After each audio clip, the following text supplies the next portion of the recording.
Good morning, students. BSc Part 3rd, Paper 2nd, Quantum Mechanics.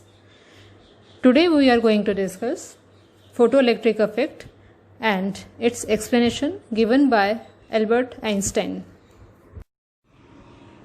After a lot of experiments performed by Hertz and Hallwach, it was found that charged particles are emitted from metals such as zinc, potassium, etc. when they are illuminated by ultraviolet light. Further, it was found by P. Leonard that these charged particles are electrons. The phenomenon of ejection of these electrons from the metal surface when they are illuminated by ultraviolet light was given the name photoelectric effect. So, what is photoelectric effect? The photoelectric effect is the phenomenon of ejection of electrons from a metal surface when light of sufficiently high frequency falls upon it. The electrons so emitted are called photoelectrons, and the current due to these electrons is called photoelectric current.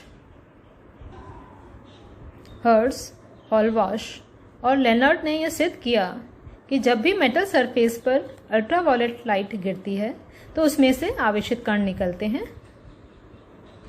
और ये आवेशित कण electrons होते हैं.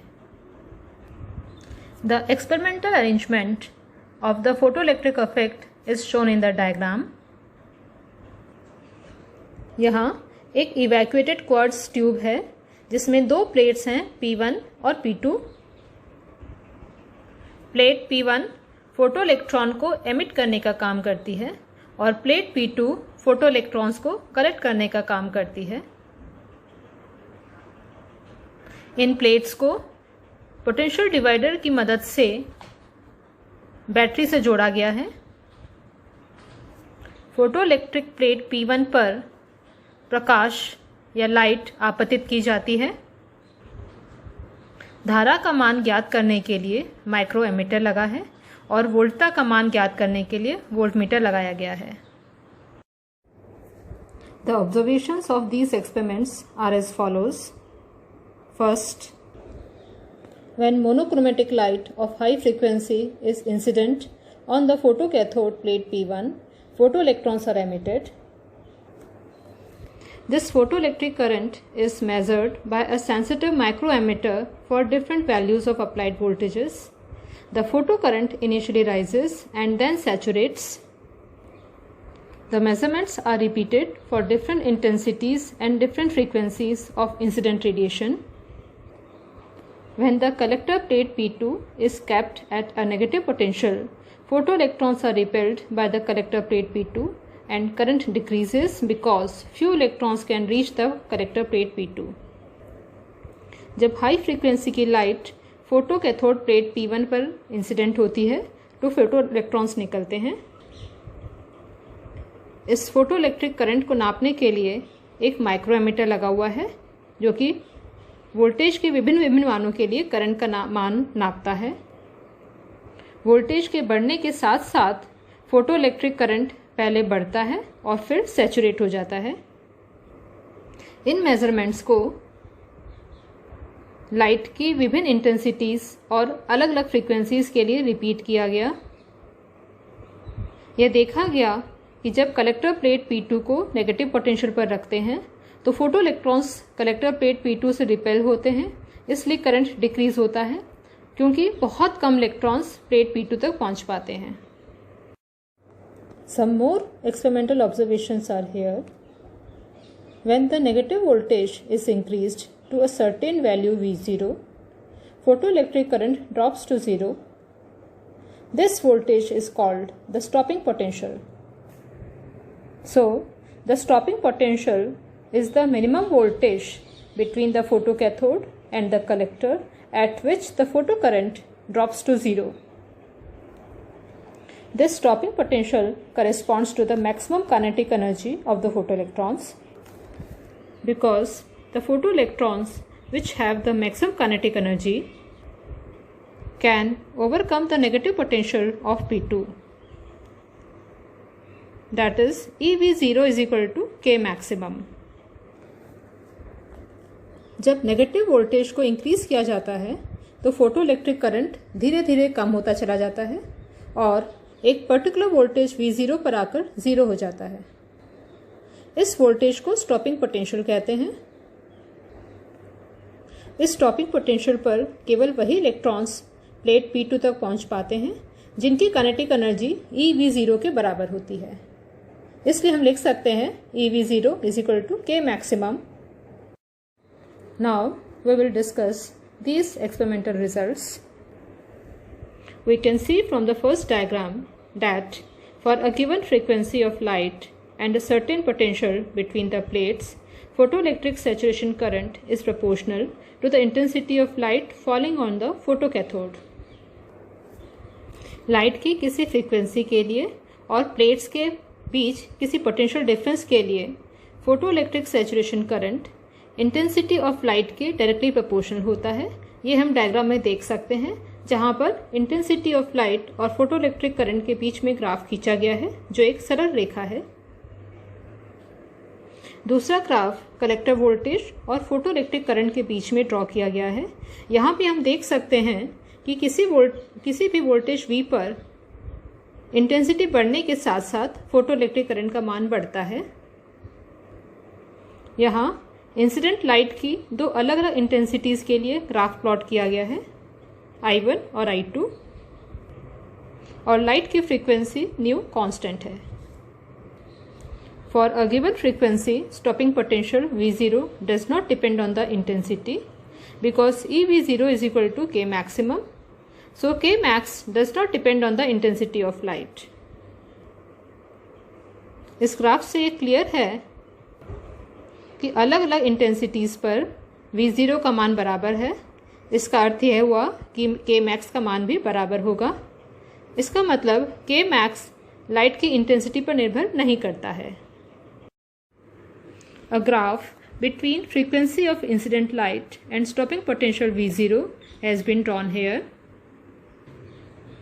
We see that the stopping potential is different for different metals and the stopping potential and hence K max depends linearly on the frequency of incident light. Higher the frequency, more is the stopping potential V0 and K max. अलग अलग metals के लिए stopping potential different होता है। यहाँ graph में हमने दो मेटल्स, मेटल A और मेटल B के लिए ग्राफ ड्रॉ किया है। हम देख सकते हैं कि दोनों के लिए ग्राफ डिफरेंट आता है। किसी एक मेटल के लिए स्टॉपिंग पोटेंशियल V0 का मान इंसिडेंट लाइट की फ्रीक्वेंसी के साथ साथ लीनियरली बढ़ता जाता है, अर्थात फ्रीक्वेंसी का मान ज़्यादा है तो स्टॉपिंग पोटेंशियल V0 और K max का मान भी ज़्यादा है।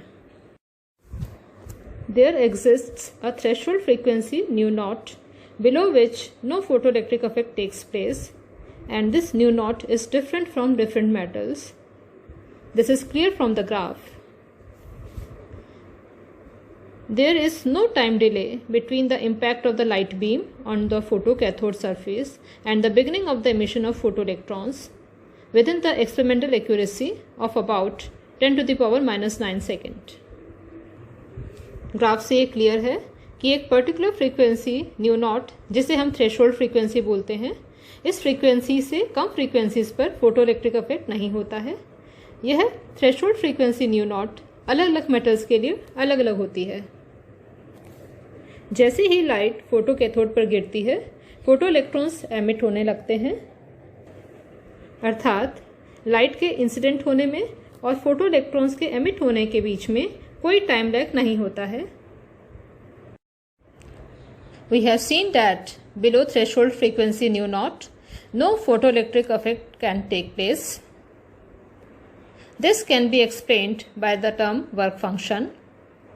So, what is work function? Work function is the minimum energy required for an electron to escape from a metal surface. It is denoted by phi or W.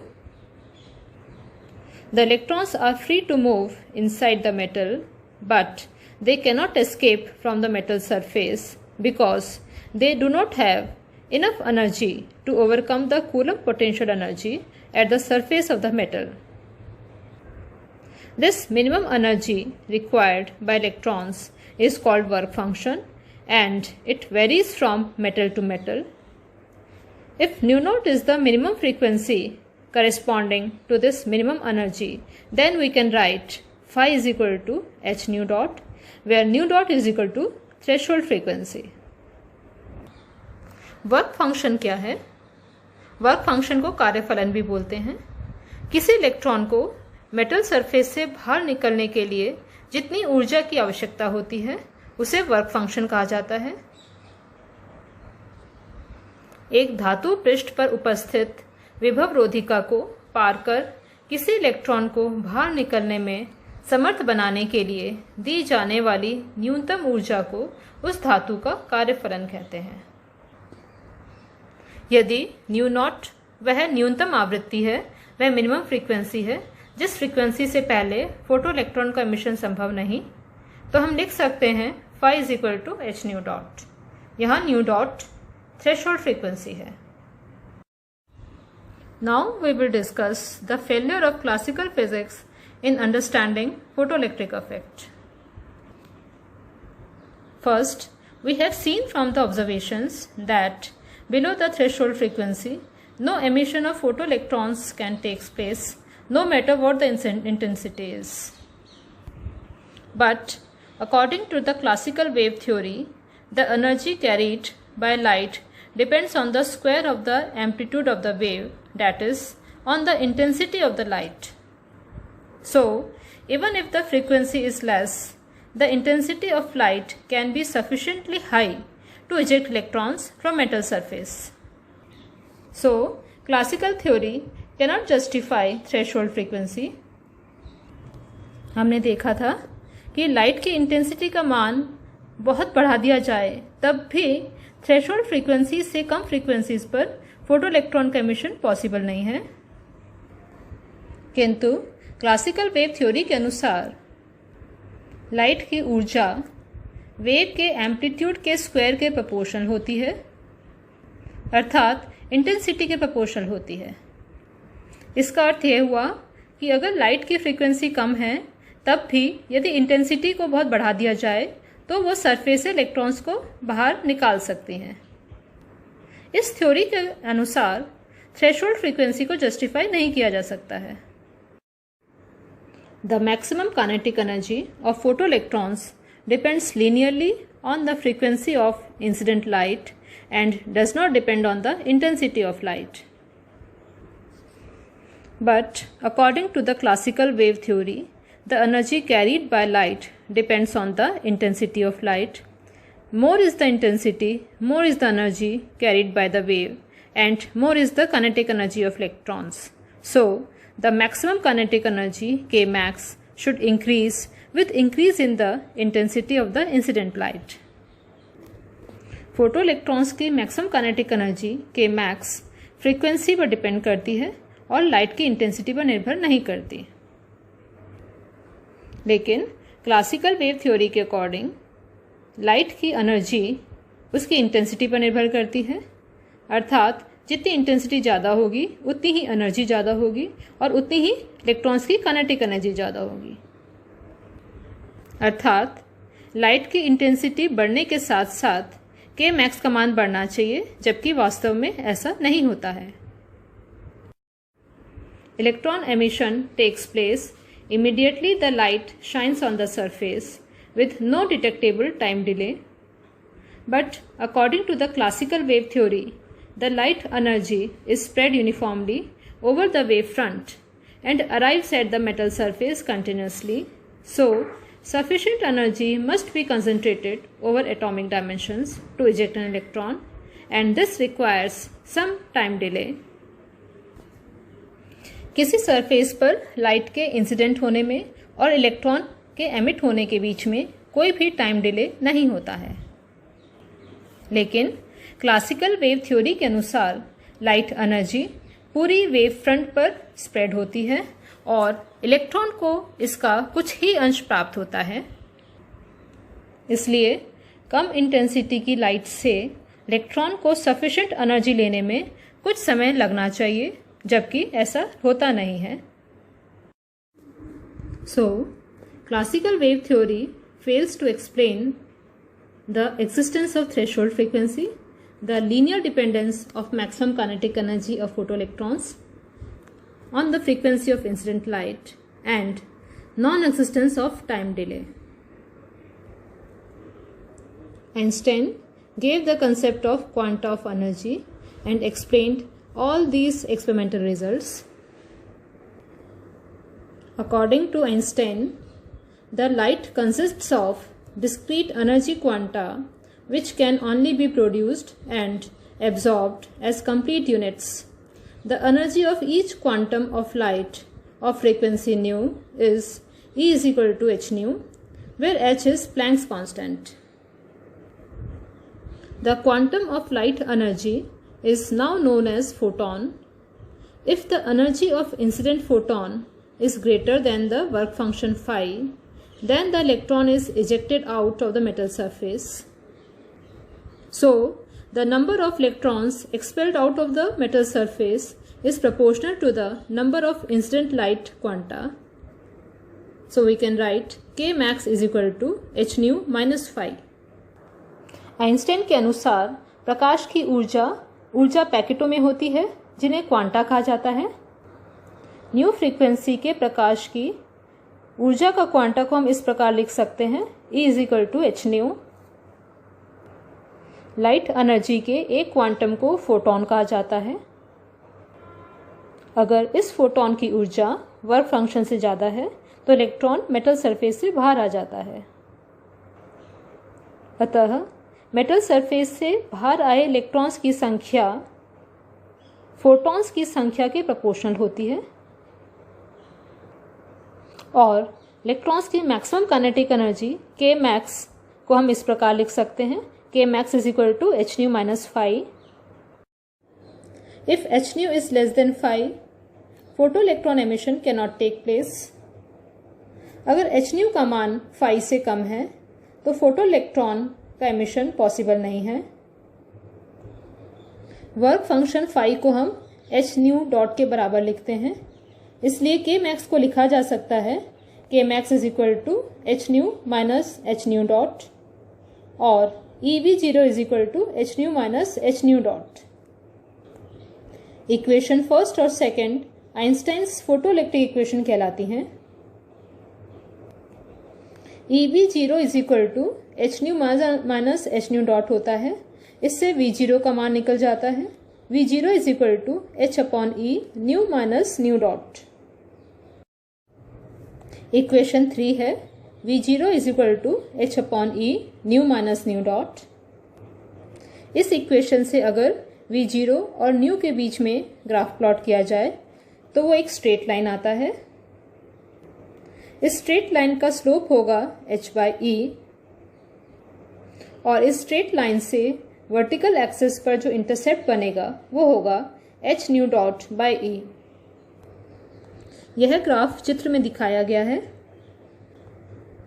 Slope और intercept का मान निकालकर इससे हम threshold frequency nu naught, work function phi और Planck's constant h का मान निकाल सकते हैं। Success of Einstein's photoelectric equation. The experimental observations for the photoelectric effect can be explained successfully using Einstein's photoelectric equation, which is K max is equal to h nu minus h nu dot. First, existence of threshold frequency. K max is equal to h nu minus nu dot. This equation reveals that there exists a threshold frequency nu dot below which no photoelectron emission is possible. इस equation से ये clear है कि new dot frequency से कम frequencies पर photoelectron का emission possible नहीं है। इस तरह से यह इक्वेशन थ्रेशोल्ड फ्रीक्वेंसी के कंसेप्ट को समझाती है। Second, linear dependence of K max of photoelectrons on the frequency of incident light. K max is equal to h nu minus nu dot. This equation reveals that K max depends linearly on the frequency of the incident light. Changing the intensity of light changes only the number of photons and not the energy. So, Kmax should not depend on the intensity of the incident light. Kmax is equal to h nu minus nu dot. इस equation से clear है कि Kmax frequency of incident light new के proportional होती है. Light की intensity बढ़ाने से सिर्फ नंबर ऑफ फोटॉन्स बढ़ते हैं, लेकिन Kmax इंटेंसिटी पर डिपेंड नहीं करता है. The third point is non existence of time delay. Since the energy of the incident light is concentrated in photons and not spread out, there should be no time delay in the emission of the photoelectrons. चूँकि incident light की सारी ऊर्जा photons में concentrated होती है और कहीं भी स्प्रेड आउट नहीं होती, इसलिए लाइट के इंसिडेंट होने में और फोटोइलेक्ट्रॉन्स के इजेक्ट होने के बीच में कोई भी टाइम डिले नहीं होता है. Thus, we have seen that Einstein's photoelectric equation has successfully explained all the observations of photoelectric effect. Thank you and have a nice day.